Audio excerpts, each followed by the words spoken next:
ఇసుక పాలసీ అంటే చాలా ప్రాబ్లమ్స్ ఉన్నాయి. చాలా ఇప్పుడు వరకు కూడా బయటికి రాలా. వాళ్ళు చాలా కార్మికులు కూడా చాలా ఇబ్బందులు పడుతున్నారు. ఇసుక లేక, పన్నులు లేక చాలా ఇబ్బందులు పడుతున్నారు. అది మరి నెలాఖరికి వస్తుందో రేపు పొద్దున్న 10-15 తారీఖు వస్తుందో తెలియదు. వాస్తవం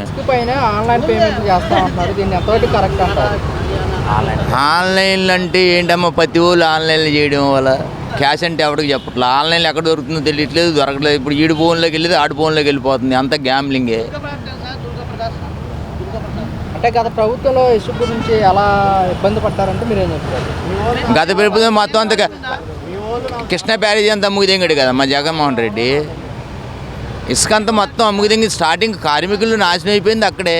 ఇప్పుడు వైజాగ్ స్టీల్ ప్లాంట్ పోయింది, మన ఇసుక కార్మికులు పోయారు.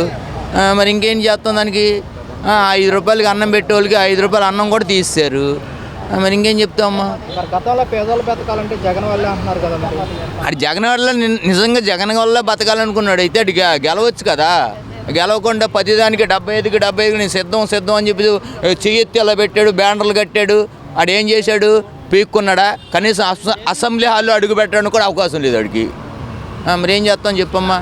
అది కర్మ, వాడు చేసుకున్న కర్మ. అది మనం ఏం చేయలేం.